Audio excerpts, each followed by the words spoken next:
कैसे हो दोस्तों, मैं पीयूष राय आपका स्वागत करता हूं एग्जामशाला के यूट्यूब चैनल पे। आज मैं आपको बताने वाला हूं कि एसबीआई अप्रेंटिस का फॉर्म कैसे फिलअप करें और छोटी छोटी चीज़ें मैं आपको बताऊंगा जो भी आपको देख के इस बार वीडियो देख लेंगे तो आप फॉर्म खुद भी फिलअप कर सकें कि आप किसी की रिक्वायरमेंट आपको ना पड़े। तो स्टार्ट करते हैं डायरेक्ट अपने फॉर्म फिलिंग पे। तो देखिए, फॉर्म फिलअप से पहले हमें कुछ डॉक्यूमेंटेशन की बहुत रिक्वायरमेंट होती है, हमें कुछ चीज़ें चाहिए होती हैं कि हम फॉर्म भरने के टाइम हमें वो चीज़ की प्रॉब्लम हमें ना हो, तो हम पहले से उस सारी चीज़ों को अरेंज कर लेते हैं। क्लियर हुआ? तो सबसे पहले हम क्या करेंगे कि सबसे पहले हमारे पास एक खुद की एक पासपोर्ट साइज फोटो होनी चाहिए, अपने एक सिग्नेचर की एक फोटो होनी चाहिए, अपनी एक हैंड रिटन डिक्लेरेशन आपके पास होना चाहिए, दूसरा आपके पास लेफ्ट थंब का एक्सप्रेशन होना चाहिए। कभी भी बच्चों हमेशा फॉर्म अगर आप भरें तो उससे पहले उसका नोटिफिकेशन डाउनलोड करें, नोटिफिकेशन को बहुत अच्छे से पढ़ें, छोटी छोटी चीज़ों को पढ़ें कि कहाँ पे कितनी रिक्रूटमेंट है, कहाँ पे कितने क्या क्या रिक्रूटमेंट की प्रोसेस है, आपको कौन से डॉक्यूमेंट की रिक्वायरमेंट है। तो ये सब छोटी छोटी चीज़ों को आप समझें और अब जैसे ही आप हैंड रिटन डिक्लेरेशन पर आए तो वहाँ पर क्या क्या लिखना है, क्या क्या नहीं लिखना है, ये सारी डिटेल्स आपको उसी नोटिफिकेशन के अंदर मिल जाएगी। और हम स्टार्ट करते हैं। आइए देखिए, सबसे पहले अपने पास जो अपनी खुद की पासपोर्ट साइज फ़ोटो होनी चाहिए। क्लियर? जो अपनी खुद की पासपोर्ट साइज़ की फ़ोटो होनी चाहिए, उस फोटो को अपने की साइज़ क्या होनी चाहिए, हमेशा 20 to 50 KB। क्लियर हुआ? 20 to 50 KB की हमारी साइज होनी चाहिए। इसके बाद देखिए सिग्नेचर। अब सिग्नेचर हमेशा आप ब्लैक से करें। अगर ब्लैक से आप ना, अगर आपके पास करंटली ब्लैक में अवेलेबल कुछ नहीं है तो आप क्या करें, फोटो ले, ब्लू से पहले सिग्नेचर करें। और सिग्नेचर हमेशा आप इनिशियल सिग्नेचर्स करें, आप कैपिटल लेटर्स में कभी सिग्नेचर ना करें। क्लियर हुआ? सिग्नेचर की आप अगर ब्लू से भी आप करते हो तो कोई प्रॉब्लम नहीं है, ब्लू से आप करें और जो फोटो है उसको ब्लैक एंड व्हाइट आप कर दें। क्लियर? तो कोई आपको प्रॉब्लम नहीं होगी। ठीक है? हर फोन में फंक्शन होता है फोटो को ब्लैक एंड व्हाइट करने का, तो अगर सिग्नेचर ले रहे हो तो सिग्नेचर को भी आप ब्लैक एंड व्हाइट कर सकते हो। क्लियर हुआ? सिग्नेचर की साइज कितनी होनी चाहिए? 10 to 20 KB। क्लियर हुआ? 10 to 20 KB आपकी सिग्नेचर होगी। अब सीधा अपने आते हैं लेफ्ट थंब एक्सप्रेशन। जैसे मैंने स्टार्टिंग में ही आपको कहा, लेफ्ट थंब एक्सप्रेशन का आप हमेशा फोटो लें। ठीक है? लेफ्ट थंब का थिंक पैड, आपकी जो इंक पैड होगी उसमें आप अपने लेफ्ट थंब का लें और फिर एक ब्लैंक पेपर पे आप अपने अंगूठा रखें और उसका फोटो लेकर अपलोड करना है। तो उसकी साइज क्या होनी चाहिए? सेम 20 to 50 KB के बीच। क्लियर हुआ? अब लास्ट जो अपने पास डॉक्यूमेंट होना चाहिए हैंड रिटन डिक्लेरेशन होना चाहिए। क्लियर? हैंड रिटन डिक्लेरेशन की साइज क्या होनी चाहिए बच्चों? 50 to 100 KB के बीच। क्लियर हुआ? 50 to 100 KB के बीच में हैंड रिटन डिक्लेरेशन होना चाहिए और ये आपको हाथ से लिखना है। क्लियर? एक ब्लैंक पेपर लेना है, उस पर हाथ से लिखना है। हाथ से लिखने के बाद उसकी फोटो लेनी है और उसकी साइज 50 to 100 KB के बीच आपको मेंटेन रखनी है। तो ये 4 डॉक्यूमेंट अगर आप अपने पास रख ले हुए, इसके बाद आपने स्टार्ट करते हैं फॉर्म भरना। ठीक है? अब जैसे ही फॉर्म भरना स्टार्ट करोगे तो हमेशा ध्यान रखें कि ऑथेंटिक वेबसाइट से ही आपको फॉर्म फिलअप करना है। क्लियर हुआ? ऑथेंटिक वेबसाइट से ही।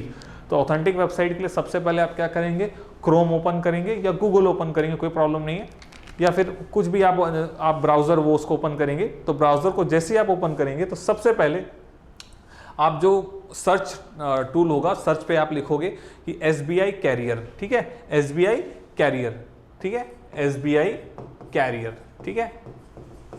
एसबीआई कैरियर आप जैसे ही लिखोगे, इसके बाद जैसे ही आपको पेज ओपन होगा तो जो पहली लिंक होगी, होम लिखा होगा /careers/SBI लिखा होगा। क्लियर? उस लिंक पे आपको क्लिक करना है। उस लिंक को जैसे ही आप क्लिक करोगे तो जो अगला पेज आपको सामने दिखेगा, क्लियर, वो इस तरीके का कुछ दिखेगा। ये SBI करियर्स की उसकी खुद की होम पेज है। यहां पर आपको लेटेस्ट, क्लियर, लेटेस्ट अनाउंसमेंट पर आना होगा।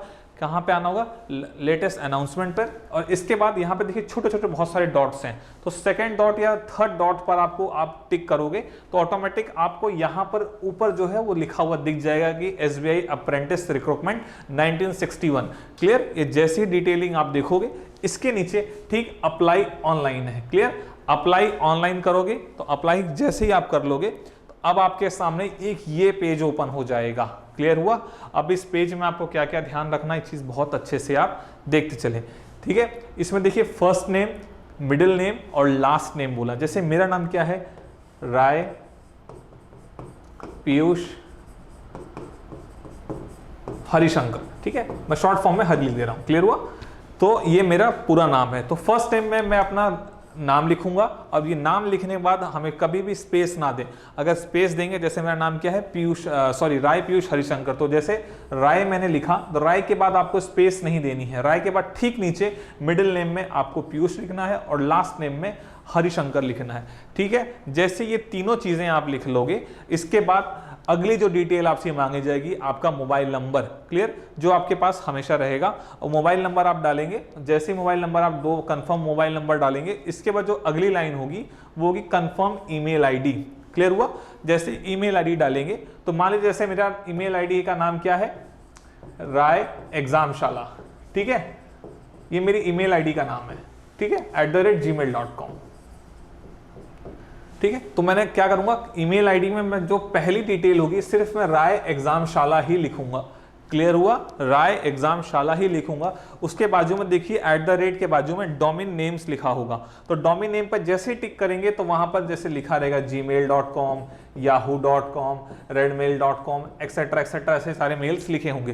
तो मान लीजिए मेरी ईमेल आईडी जीमेल है तो मैं वहां पे जीमेल टिक कर दूंगा और उसके नीचे ठीक बोलेगा कंफर्म योर ईमेल आईडी। तो जो मैंने ऊपर पूरी ईमेल आईडी लिखी है वही मैं नीचे कॉपी पेस्ट कर दूंगा। और जैसे इसको कॉपी पेस्ट करूंगा मेरे सामने ठीक नीचे एक ब्लू कलर का बटन होगा, सेव एंड नेक्स्ट करेंगे। सेव एंड नेक्स्ट जैसे ही आप करेंगे आपके सामने आपके मोबाइल पर एक टेक्स्ट मैसेज आ जाएगा और आपकी ईमेल आईडी पर एक मैसेज आ जाएगा जिसमें लिखा रहेगा कि आपने खुद को SBI अप्रेंटिस की जॉब के लिए रजिस्टर कर दिया है। वहां पर आपको आपका रजिस्ट्रेशन नंबर और साथ में आपका पासवर्ड दोनों आपको मेल और टेक्स्ट कर दिया जाता है। अब टेक्स्ट कर दिया जाता है, अब जैसे ही आप ये पहला पेज खत्म करेंगे तो ऑटोमेटिक आपके सामने दूसरा पेज ओपन होगा। उस पेज में आपको आपकी फोटो अपलोड करनी होगी और सिग्नेचर अपलोड करना होगा। क्लियर हुआ? फोटो की साइज मैंने बताई क्या है, 20 to 50 KB। सिग्नेचर की साइज क्या है, 10 to 20 KB। क्लियर? जैसे ही आप चूज फाइल में जाएंगे तो जो भी आप मान लिया डेस्कटॉप से कर रहे हो या फिर आपके लैपटॉप से या मोबाइल हैं, उस फाइल्स में जाकर वो आपकी फोटो अपलोड कर दे और इसके बाद कंफर्म करना है। क्लियर हो? कंफर्म करना है कि ये मैं खुद हूँ, खुद की ये मेरी फोटो खुद की है और मैं इसको अपलोड कर रहा हूँ।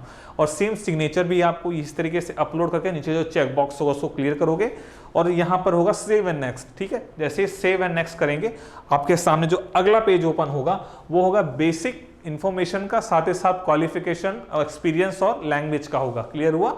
ठीक है, अब बेसिक डिटेल में हमें क्या डालना है, state UT you want to apply for. मान लीजिए मुझे कौन से स्टेट से अप्लाई करना है, तो मैं यहाँ पर जैसे मैं गुजरात से अप्लाई करना चाहता हूँ तो मैं यहाँ पर गुजरात टिक करूँगा और गुजरात ऑप्शन खुल जाएगा। मान लीजिए मुझे राजस्थान से अगर अप्लाई करना है तो मैं यहाँ पे टिक करके राजस्थान कर दूंगा। क्लियर हुआ? अब ऑफिशियल लैंग्वेज गुजराती क्या है, गुजराती, तो मैंने क्या कर दूंगा, वहां पे गुजराती टिक कर दूंगा। इसके बाद अगली जो लाइन बोली है, क्या बोली, kindly indicate the medium of paper. आप पेपर किस भाषा में देना चाहते हो, आप गुजराती या इंग्लिश में देना चाहते हो, ठीक है, गुजराती इंग्लिश, या फिर आप इंग्लिश और हिंदी में देना चाहते हो। जैसे मेरी प्रेफरेंस थी कि मैं इंग्लिश और हिंदी में पेपर देना चाहता हूँ तो मैंने इंग्लिश एंड हिंदी पे टिक कर दिया। क्लियर हुआ? अब आगे आता हूँ। अब देखिए बहुत ही इंपॉर्टेंट ये लाइन बोली हुई है, क्या बोली है, क्या आप are you proficient in reading, writing, speaking and understanding, ठीक है, in any one of the specified local language of the state. आप जिस स्टेट से अप्लाई कर रहे हो उस स्टेट की आपको भाषा बोलने आती है, समझने आती है, पढ़ने आती है, लिखने आती है। अगर आती है तो यस करें, नहीं आती है तो नो करेंगे। क्लियर हुआ? अब आगे बढ़ जाते हैं। फिर आगे क्या बोला है कि जिस स्टेट से आप अप्लाई कर रहे हो उस स्टेट के 10th या 12th में आपके उस स्टेट की लोकल लैंग्वेज पूछी गई है या नहीं पूछी गई है। अगर पूछी गई है तो आप यस करोगे, नहीं पूछी गई है तो आप नो करोगे। अब आगे बढ़ते हैं। अब आपसे क्या पूछा जाएगा, देखिए डिस्ट्रिक्ट, ठीक है, ये कॉलम कुछ नया है, बहुत ध्यान से इसको देखें। डिस्ट्रिक्ट में आपको देखिए 3 प्रेफरेंस दी हुई हैं कि आप 3 प्रेफरेंस में कौन से डिस्ट्रिक्ट्स में आपको खुद को पोस्टेड करवाना चाहते हो। जैसे मान लीजिए मैं सूरत में से बिलोंग करता हूं तो मैंने डिस्ट्रिक्ट 1 में क्या रखा, सूरत। इसके बाद मुझे डिस्ट्रिक्ट 2 में मैंने बड़ौदा रखा और डिस्ट्रिक्ट 3 में मैंने अहमदाबाद रखा। क्लियर हुआ? तो मतलब अगर मेरे मार्क्स अच्छे होंगे और मेरे को प्रेफरेंस मिले तो मैं सबसे पहले मेरी पोस्टिंग कहाँ आएगी, सूरत में आएगी। पर अगर मेरे मार्क्स अच्छे नहीं होंगे तो पोस्टिंग मेरे प्रेफरेंस के हिसाब से दी जाएगी। ठीक है, और जिस हिसाब से कैंडिडेट्स होंगे उस पर कभी मैं और वीडियो बनाऊंगा, बहुत डिटेलिंग वाला वीडियो होता है वो सब। तो प्रेफरेंस के हिसाब से मैंने 3 डिस्ट्रिक्ट डालनी है, आप कुछ भी डाल सकते हो जो आपको, जहां पर आपको प्रेफरेंस या आपकी पोस्टिंग चाहिए उस हिसाब से। क्लियर हुआ। अब आगे आपको कैटेगरी कौन सी बिलोंग, जैसे मैं जनरल कैटेगरी से हूं तो मैंने यूआ रिजर्व किया। सपोज मैं अगर ओबीसी से होता तो मैं ओबीसी को टिक करता। क्लियर हुआ। अब मैं आगे बढ़ जाता हूं। अब देखिए यहां पर हमेशा के जैसा फॉर्म में पूछा जाता है डिसेबिलिटीज पर्सन्स के लिए कुछ बेनिफिट्स दिए होते हैं, तो ये सारी डिटेल्स उनके लिए है कि are you the person with the benchmark disability of 40% and above. क्या आपको डिसेबिलिटी 40% या उसके ऊपर है? अगर है तो यस करेंगे, नहीं है तो नो करेंगे। पर मेरी बात याद रखें, अगर आप यस करोगे तो आपके पास एकदम लीगल डॉक्यूमेंट होने चाहिए। अगर आप लीगल डॉक्यूमेंटेशन के बिना आप एग्जाम देने जाओगे तो आपकी एग्जाम ऑटोमेटिक कैंसिल हो जाएगी और आपको सस्पेंड कर दिया जाएगा एग्जाम से। तो आप कोई भी इंफॉर्मेशन आप यहाँ पे फिलअप करें, हमेशा ध्यान दें। अगर आप 40% से ऊपर हैं तो यस, नहीं है तो नो। यस है तो ये जो बेसिक इन्फॉर्मेशन है कि कौन सी डिसेबिलिटीज़ है, सब टाइप ऑफ डिसेबिलिटी डी और ईबी है कि नहीं है, ये आपको मल्टीपल डिसेबिलिटीज़ है या नहीं है, तो ये बेसिक सारी डिटेल्स आपको इसी में पूछ ली जाएंगी। जैसे अब अगली लाइन में बोलूँ कि जैसे लिखे क्या आप सेरिब्रल प्लेसी से इफेक्टेड हो? अगर हो तो नहीं हो, अगर हो आप तो यस करोगे, नहीं हो तो आप नो कर दोगे। यस करने के बाद आपको जो अगली चीजें पूछे जाएंगे, do you need a compensation time at the time of examination.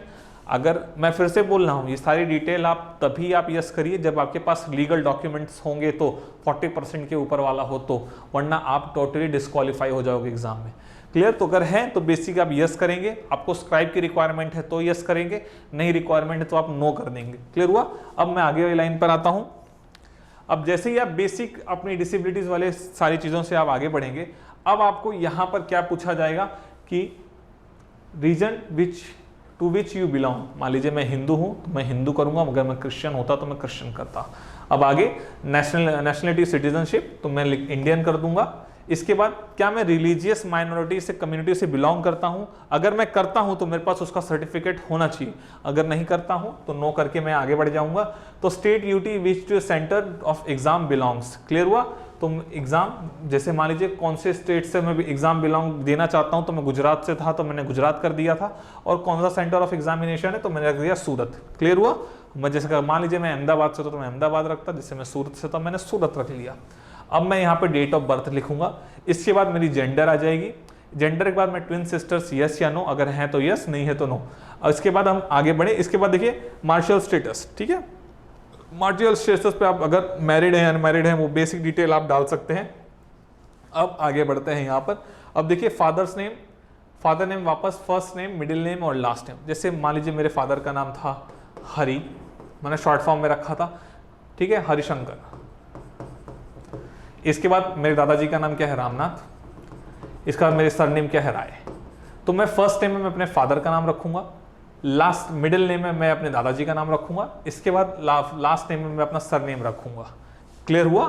तो ये मेरे बेसिक डिटेल्स रहेंगी, ये सारी डिटेल। अब कुछ बच्चे पूछ सकते हैं सर आपने अपना नाम तो राय पीयूष हरिशंकर रखा था, आप यहाँ फादर का नाम आप उनके नाम से स्टार्ट कर रहे हैं, सरनेम आगे नहीं रख रहे हैं। बेटा देखिए वो डॉक्यूमेंट के हिसाब से मैं चल रहा हूँ, जो डॉक्यूमेंट में दिया होगा मैं उसी हिसाब से फॉर्म भरूंगा। क्लियर हुआ। अब आगे बढ़े। सेम मदर नेम का भी वही प्रोसेस है, बस नाम याद के बाद क्या हमेशा स्पेस ना दें, स्पेस देंगे तो प्रॉब्लम हो जाएगी आपको। अब आगे बढ़े। अब इसके बाद स्पाउस नेम, वो तो अगर मैरिड है तो डालिए, नहीं है तो कोई प्रॉब्लम नहीं है। इसके बाद देखिए एड्रेस। ठीक है, मान लीजिए मैं एड्रेस से मैंने डाला 46 गंगोत्री नगर, और सेकेंड एड्रेस से मैंने डाला पार्ले पॉइंट। अब मैं नीचे बिहाइंड कुछ भी डाल दूं तो कोई प्रॉब्लम नहीं आएगा। ठीक है। अब डिस्ट्रिक्ट में मैंने सूरत डाल दिया और स्टेट में मैंने गुजरात डाल दिया। क्लियर हुआ। अब जैसे स्टेट, फिर मैंने यहाँ पे एक छोटा सा एक चेकबॉक्स आता है, ठीक है, वो मेरा परमानेंट एड्रेस था, ये मेरा करस्पॉन्डेंस एड्रेस है। परमानेंट और करस्पॉन्डेंस एड्रेस ये होता है कि आपके दो एड्रेस हैं तो आप दोनों एड्रेस में से कोई एक एड्रेस भी डालोगे तो भी चलेगा, दोनों एड्रेस डालेंगे तो भी चलेगा। अब मान लीजिए कि आपका परमानेंट और करस्पॉन्डेंस एड्रेस एक ही है, तो आप ये जो चेक बॉक्स है छोटा सा, उस चेक बॉक्स को ब्लू टिक कर दोगे तो ऑटोमेटिक जो आपको ऊपर एड्रेस दिया हुआ है ऑटोमेटिक सारी चीजें आपको नीचे दे दी जाएंगी। ठीक है। अब यहाँ पर मान लीजिए मैं जनरल कैटेगरी से था तो मेरी 300 रुपीज फीस थी। अगर मैं ST/SC या PWD कैंडिडेट होता तो मेरी फीस क्या होती? 0। ठीक है, मेरी फीस क्या होती? 0।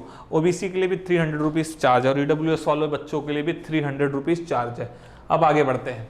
अब जैसे ही मैं सारी बेसिक डिटेल डाल दूंगा, सेव एंड नेक्स्ट कर दूंगा, अब मेरे सामने मेरा एजुकेशन डिटेल आ जाएगा। क्लियर हुआ।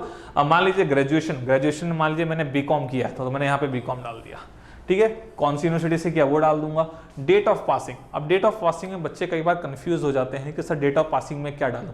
आपके पास जब भी फाइनल ईयर की मार्कशीट आएगी, फाइनल ईयर की मार्कशीट में आप सबसे, जैसे मैं वीएनएसजीयू की बात करता हूँ, वीर नर्मद साउथ गुजरात यूनिवर्सिटी की बात करता हूँ, तो आप जब सबसे नीचे आप देखोगे तो नीचे में आपके जो परसेंटेज होते हैं ना और डेट ऑफ इशू होता है, वो डेट ऑफ इशू को आपको डेट ऑफ पासिंग के फॉर्म पे रखना होगा। क्लियर हुआ। इसके बाद देखिए एग्रीगेटेड मार्क्स कितने हैं, मैक्सिमम मार्क्स, सीजेपी या परसेंटेज ऑफ मार्क्स, और कौन से क्लास से पास हुए, first class, second class, third class, वो आपके सारे रिजल्ट में दिए होते हैं। आप ऑटोमेटिक देख के फॉर्म फिलअप कर सकते हो, कोई प्रॉब्लम वाली बात नहीं बच्चों। इसके बाद अगली जो लाइन पूछी है, do you have any training or job experience for a period of 1 year or more than the attendant of this qualifications. आपसे क्या वर्क एक्सपीरियंस है, नहीं है तो यस, अगर नहीं है तो नो करिए, यस है तो, अगर है तो यस करना होगा। पर मेरी बात, आप ये बात ध्यान रखिए, अगर आपने जॉब एक्सपीरियंस में आपने यस किया हुआ है और at the time of interview आपके पास अगर लेटर नहीं हुआ कंपनी से कि आप इंटरव्यू देना चाहते हो और कंपनी की परमिशन है, तो आपको ऑटोमेटिक डिस्क्वालीफाई किया जाएगा। क्लियर हुआ। अगर आप कोई भी इंफॉर्मेशन यहाँ पे यस या नो करें, उससे बहुत मैटर करता है। अगर आपने एक्सपीरियंस यस किया है तो आपको कंपनी से एक लेटर इशू कराना पड़ेगा कि मैं इंटरव्यू देने जा रहा हूँ, कंपनी को कोई प्रॉब्लम नहीं है। क्लियर हुआ। नहीं है तो कोई इशू नहीं है, तो नो करके आप आगे बढ़ जाइए। क्लियर हुआ। अब आगे बढ़ते हैं। अब यहाँ पर जैसे मैंने आपको कहा कि do you undergone the apprentice either SBI, क्या आपने कभी एसबीआई की अप्रेंटिस पीरियड में इससे पहले कोई एग्जाम दी है? अगर दी है और अगर आप पास हो गए हो तो क्वालिफिकेशन में आपको ट्रेनिंग में यस करना है, नहीं है तो नो कर देना है। आगे बढ़ जाते हैं। क्लियर हुआ। अब देखिए लैंग्वेज नोन पे गुजराती मैंने डाला, गुजराती में रीड राइट एंड स्पीक। अगर मैं यहाँ हिंदी करता और यहाँ पे इंग्लिश करता तो भी मैं यहाँ पर तीनों चेक बॉक्स टिक कर सकता था। क्लियर हुआ। मुझे आप लोगों को बताना था, इसलिए मैंने सिंपल सा गुजराती पे ही मैंने तीनों टिक बॉक्स चेक करके मैं आगे बढ़ गया। अब मैं आगे बढ़ने के बाद मैं जैसे ही वहाँ पे देखिए, यहाँ पर देखिए एक यहाँ पर आप चेक करोगे तो वैलिड योर डिटेल्स और सेव एंड नेक्स्ट का ऑप्शन आएगा। ठीक है, तो वैलिड योर डिटेल्स हमेशा करिए, फॉर्म पे आप किया करिए। उससे क्या होगा कि आपको कोई भी अगर मान लीजिए मिस्टेक की होगी फॉर्म के अंदर, तो ऑटोमेटिक आपको उसी पेज से पता चल जाएगा, वरना आप आगे बढ़ते जाएंगे, फाइनली टाइम पर आपको पता चलेगा कि आपकी मिस्टेक तीसरे नंबर के पेज पर थी। तो आप वैलिड योर डिटेल्स करेंगे, वहां पे ऑटोमेटिक सारी इंफॉर्मेशन आपको मिल जाएगी, क्या सही है क्या गलत है। क्लियर हुआ। अब आगे बढ़ते हैं, सेव एंड नेक्स्ट कर देंगे। जैसे सेव एंड नेक्स्ट करेंगे, अब आपके सामने एक आपने जो भी फॉर्म भरा है उसका एक प्रीव्यू आ जाएगा कि आपने फॉर्म में क्या क्या भरा है, क्या क्या नहीं भरा है। जैसे मान लीजिए मैंने रखा फुल नेम, तो फुल नेम में मेरा नाम आ गया, रजिस्ट्रेशन नंबर आ गया, मेरा स्टेट से अप्लाई फॉर कौन से स्टेट से किया, गुजरात से किया, ऑफिशियल लैंग्वेज क्या है गुजराती। जो जो आपने फॉर्म में भरा है बच्चों, वो सारी डिटेल्स अब इसमें पूछी जाएंगी, सारी डिटेल दी जाएगी। कौन से डिस्ट्रिक्ट को आपको प्रेफरेंस दिया है, डिस्ट्रिक्ट 1 2 3, तो मान लीजिए सूरत, वडोदरा, अहमदाबाद ने दिया, मैं कौन सी कैटेगरी से हूँ, जनरल कैटेगरी से। तो देखिए सारी बेसिक इन्फॉर्मेशन सब कुछ दी जाएगी इसके अंदर। ठीक है, जो जो आपने अभी तक फॉर्म में फिलअप किया वो सारी डिटेल आ जाएंगी। इसके बाद date of birth, payment of fees, online में पे करना चाहता हूँ, क्या है कैसा है, सारी डिटेल देने के बाद अब यहाँ पर देखिए मैं सीधा मुद्दे पर आता हूँ। जैसे ही आप ये सब कुछ खत्म करेंगे, आपको देखिए अदर डिटेल में लैंग्वेज के ठीक नीचे डिक्लेरेशन आएगा। ठीक है, अब डिक्लेरेशन में आप क्या लिखा रहेगा कि मैं जो भी फॉर्म भर रहा हूँ या भर रही हूँ, ये फॉर्म सब कुछ डिटेलिंग है और इसमें कुछ भी मिस्टेक नहीं है। तो जो भी मिस्टेक्स होंगी उसकी सारी रिस्पॉन्सिबिलिटी मैं खुद ले रहा हूँ। क्लियर, ले रही हूँ या ले रहा हूँ। तो यहाँ पे एक आई एग्री का चेकबॉक्स है, आप आई एग्री करोगे। आई एग्री के बाद सीधा कंप्लीट योर रजिस्ट्रेशन होगा, आप कंप्लीट करोगे। जैसे ही आप कंप्लीट करोगे, अब यहाँ के बाद आप कोई चेंजेस नहीं कर सकते फॉर्म के अंदर। अगर आपको अभी भी कोई चेंजेस करने हैं तो आप इससे पहले कर सकते हो। जैसे ही उसको आप कंप्लीट करोगे, ऑटोमेटिक आपका सारा जो चेंजेस का ऑप्शन रहेगा वो खत्म हो जाएगा। क्लियर हुआ। अब आगे बढ़ जाते हैं। जैसे ही हम आगे बढ़े, अब जो अगला पेज है वो आएगा आपका लेफ्ट थंब एक्सप्रेशन का। ठीक है, लेफ्ट थंब मैंने बताया था क्या साइज रखी थी बच्चों, मैंने 20 to 50 KB के बीच। क्लियर हुआ ना। लेफ्ट थंब को करेंगे, अपलोड कर देंगे, हैंड रिटन डिक्लेरेशन लिखेंगे और उसको भी अपलोड कर देंगे। और यहाँ पे सिक्योरिटी कोड है, कुछ भी हो सकता है, मेरे पे तो ये सिक्योरिटी कोड आया था। तो जैसे सिक्योरिटी कोड आप डालेंगे और आगे बढ़ जाएंगे। क्लियर हुआ। जैसे ही आप आगे बढ़ेंगे, अब ये होगा फाइनल स्टेज। इस फाइनल स्टेज में क्या होगा कि आपको कैसे पेमेंट करनी है। पेमेंट आप क्रेडिट कार्ड से करना चाहते हो, डेबिट कार्ड से करना चाहते हो, या यूपीआई से करना चाहते हो, क्यूआर से करना चाहते हो। तो मैंने क्यूआर का ऑप्शन रखा, मेक पेमेंट करता। मेक पेमेंट के बाद जैसे ही क्यूआर का ऑप्शन खुलेगा, मैं अपने मोबाइल से जो भी मेरा यूपीआई का ऑप्शन होगा उस यूपीआई से मैं क्यूआर को मोबाइल में, जैसे मान जीपे हो गया, फोन पे हो गया, कुछ भी हो गया, आप उसका स्कैन करोगे। स्कैन करने के बाद आप पेमेंट करोगे। पेमेंट जैसे ही करोगे आपके पास एक पेमेंट रिसिप्ट आएगी। क्लियर हुआ? पेमेंट रिसिप्ट आएगी और इसके बाद आपके पास एक मैसेज आएगा और एक मेल आएगा कि आपकी पेमेंट कंप्लीट हो गई है और आपका रजिस्ट्रेशन पूरा कंप्लीट हो गया है। ठीक है, सारी डिटेल उसमें आ जाएगी। अब ये यहाँ से सारे भरने के बाद अब आपका फॉर्म हो जाता है कंप्लीट। क्लियर हुआ बच्चों? फॉर्म हो जाता है कंप्लीट। इसके बाद ये अगर आपको कोई भी दिक्कत आती है तो एग्जामशाला का एक नंबर है, ये नंबर है 7574000944।